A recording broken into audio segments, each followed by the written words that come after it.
vamos para a nossa segunda aula. Hoje nós vamos falar sobre servidor de banco de dados e os clientes do banco de dados. Os principais bancos de dados são o MySQL, o Microsoft SQL Server, Oracle Database, PostgreSQL, e aí eu trouxe um banco aqui bem antigo chamado Firebird aí, mais para conhecimento do pessoal. Existem também bancos, outros tipos de banco, como o MongoDB, como o IBM, que são bancos de dados aí utilizados em determinadas situações específicas.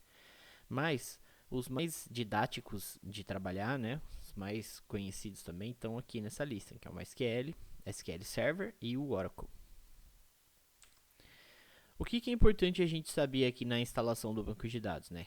Cada banco de dados tem o seu instalador, ou seja, tem um programa que você baixa no site e aí você instala o banco de dados na máquina, tá? Ele fica instalado no seu computador. Ou você instala ele num servidor em algum lugar e aí você acessa esse banco via rede, né, ou via internet. Esse banco de dados pode ser pago, ter versão grátis ou totalmente grátis, né? O Microsoft SQL Server ele é pago, mas ele tem uma versão grátis que você pode usar lá até 4 GB. Você pode usar o SQL Server Express. Totalmente grátis é banco de dados open source, né? Que no caso o MySQL era open source, mas a Oracle comprou ele e aí foi criado uma derivação chamada MariaDB, que é a mesma coisa que o MySQL, né? Só que eles conectam da mesma forma, é um banco bem parecido aí. Sempre será necessário um computador para realizar a instalação. Então, como eu falei, você pode instalar ele no seu computador, né? Ou você pode instalar ele num servidor, mas ele tem que estar instalado em algum lugar. Também, se você vai na sua escola, na sua faculdade, né, no seu curso técnico, você nos computadores da escola vão ter o MySQL instalado, né? Ou o SQL Server, ou o Oracle, algum banco de dados vai ter lá para você aprender a estudar. Na sua casa, você instala na sua própria máquina, né? E você acessa via localhost, que nós vamos ver aqui no próximo item. O acesso a ele é via rede ou dentro da própria máquina, né? Que aí é o que eles chamam de localhost, né? Vamos traduzir essa palavra localhost para host, né? Vamos pensar em hospedagem local, né? Vamos pensar que ele está ali dentro da sua máquina. Aonde o programa está instalado, ele vai ser o servidor, tá ok? Ali vamos sempre guardar isso, porque é essa máquina que a gente tem que acessar. Vamos imaginar que numa sala de aula tenha 20 alunos, né? Uma sala de aula com 20 alunos. Todos esses alunos querem acessar um único banco de dados. Então eles vão acessar via rede o banco de dados do servidor ou da máquina do professor, por exemplo. Com as devidas configurações, você consegue fazer com que outros computadores acessem o único banco de dados, que é a ideia pregada no projeto, num programa de supermercado, por exemplo. No supermercado existe apenas um banco de dados no servidor, né, lá na administração do supermercado. E aí, todos os caixas, todos os computadores que têm consulta de preço, né, ou aquelas maquininhas que você passa o código de barra no meio do mercado, eles estão interligados via rede, que conseguem se comunicar com o banco de dados central lá no servidor. Sempre haverá necessidade de um programa cliente para acessar o servidor de banco de dados. Então, na arquitetura cliente-servidor, né, que é um conceito aí da aula de redes, o cliente sempre ele acessa o servidor, né? Então existe um programa, né? Que esse programa ele administra o banco de dados. Esse programa é conhecido como SGBD. O SGDB, né? O SGBD é o Sistema de Gerenciamento de Banco de Dados, né? Então esse sistema ele é um software, né? Que faz ali a administração do banco de dados e manipula as informações, né? Ele é um software que permite a criação, gerenciamento e manipulação dos bancos de dados.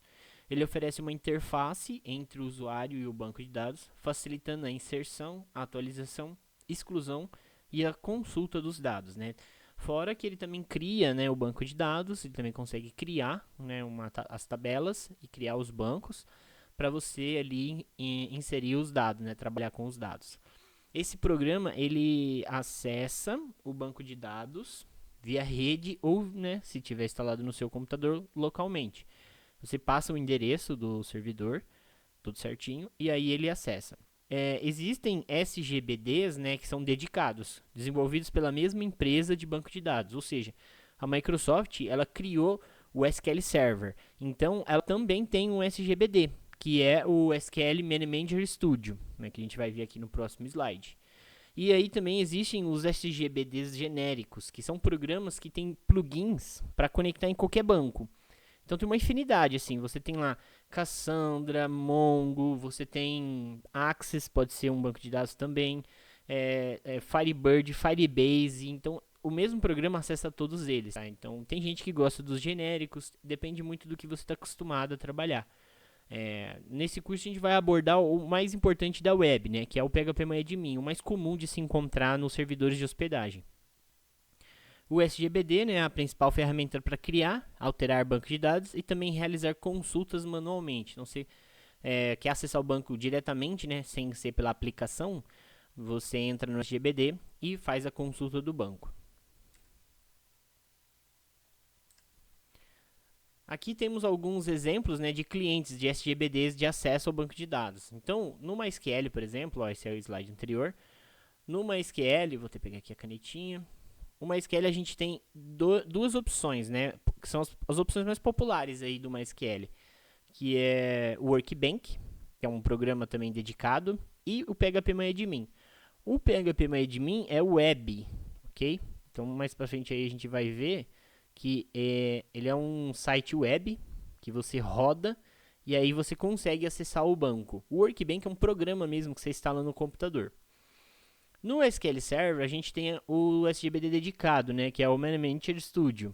O Manager Studio é um programinha lá dedicado ao SQL Server que você conecta e trabalha com o SQL Server tranquilamente. O Oracle, por exemplo, ele tem o Oracle Database, né? Ele tem um programa específico, que é o Oracle Database Client. Porém, as pessoas utilizam muito o DBehavior, né? Que é um programa de um castorzinho. Ele tem um desenho de um castor. O Behavior e o AgeSQL, eles são programas genéricos. Eles têm muitos plugins que eles acessam qualquer um desses bancos aqui, ó. Você pode utilizar essa ferramenta aqui para acessar qualquer um deles. Funciona perfeitamente. O Age também, o AgeSQL, você acessa esses bancos aqui, ó, tranquilamente, sem problema nenhum. Porque você, a hora que abrir eles, você vai ver que tem as conexões. Você escolhe, né, qual banco você quer trabalhar. E o IB Expert, né, assim como eu trouxe o Firebird, o IB Expert, na época que o Firebird era um banco muito conhecido, né, ele foi muito usado na época do Delphi, né, ele é muito usado ainda quando se fala em aplicações desktop, com o Delphi. E ele usava, o pessoal costumava usar bastante o IB Expert, né, um programinha aí muito interessante para a época, né, quando tinha lá o Windows XP e tudo mais. Então era bem usado. Nós vamos trabalhar aqui com o PHP-MyAdmin, né, que é um muito conhecido. Qualquer hospedagem web aí a gente encontra ele. E também a gente encontra ele na instalação do Champ, tá? Eu vou falar o que é o Champ daqui a pouco para vocês entenderem. Então vamos falar um pouquinho do Champ, né? Então a gente deixa aqui nossa apresentação de lado. Eu abri aqui um site, né? Eu tô com a página aberta, né? O Champ, ele é um programa que você instala no computador, em que ele vem junto um servidor web Apache, né? O servidor web para você rodar alguns sites PHP, por exemplo. Ele vem também com uma versão do MariaDB, que o MariaDB é uma derivação do MySQL que foi feita assim que a Oracle adquiriu o MySQL, né? Então foi feito um combinado lá em que a comunidade open source ia continuar com uma linha de desenvolvimento e ia se chamar MariaDB. E a Oracle obteve os direitos do MySQL. Então o Champ ele vem aí com o MariaDB. O MariaDB é basicamente o mesmo core, né, o mesmo núcleo do MySQL. Então ele funciona igualzinho. Vocês vão perceber que é bem parecido mesmo. A gente nem percebe diferença. Então, o Champ também vem um PHP instalado, né? E o Pir, que é uma ferramenta de programação. Para a gente poder rodar, você vai baixar aqui o Champ, né? Ó, baixa o Champ para o Windows. Se você estiver usando o Linux, você baixa no Linux. Se estiver usando o macOS, baixa esse aqui. Então eu baixei aqui no Windows, instalei, né? Next, next. É uma instalação super tranquila, você não precisa configurar nada, só avançar, avançar, avançar. E quando você termina de instalar, no seu computador, ele vai aparecer dessa forma. Vou clicar aqui no iniciar, vai digitar aqui Champ. Né, você vai clicar aqui no Champ. E ele vai trazer pra gente o painel de controle do Champ. Aqui, ele vai vir dessa forma. Ele vai vir com os serviços desligados, né? Então aqui eu instalei o Apache, né, que é o servidor web, e o MySQL, ó, que ele fala aqui MySQL, mas na verdade é um MariaDB, né, que é a mesma coisa. Então, eu preciso ativar o serviço, eu preciso iniciar o serviço. Então eu dou aqui no botão Start. Ele vai ligar para mim o serviço no meu computador, ele vai pedir aqui um comando de permissão. Olha lá, então está rodando o nosso MySQL na porta 3306, né, que é a porta padrão do MySQL. Tem servidores que trocam essa porta por questão de segurança, né, só para não manter na porta padrão, mas aqui a gente vai deixar sem alterar nada. E eu vou ligar também o Apache, porque o nosso PHPMyAdmin, ele é um software escrito em PHP. Então, o software escrito em PHP, ele precisa de um servidor web, né, para a gente rodar. Então, a gente também tem que ligar aqui o Apache. Então, eu deixei os dois ligadinhos, ó, tá verdinho, e o Apache roda na porta 80. Se ele roda na porta 80, eu posso digitar aqui no navegador, localhost, né, porque eu quero acessar aqui, e vou colocar aqui phpMyAdmin e Enter. Então a gente digita aqui localhost, phpMyAdmin e Enter. Aqui ele vai pedir uma senha, a senha é root, o usuário é root, a senha é em branco. E nós vamos ter aqui a carinha do nosso servidor de banco de dados, tá? Então esse aqui é o phpMyAdmin, que ele está conectado no servidor de MySQL. E é a partir daqui, né, que a gente vai começar a trabalhar nas próximas aulas para fazer a modelagem do nosso banco, fazer criação das tabelas e a inserção, atualização, exclusão e a leitura dos dados.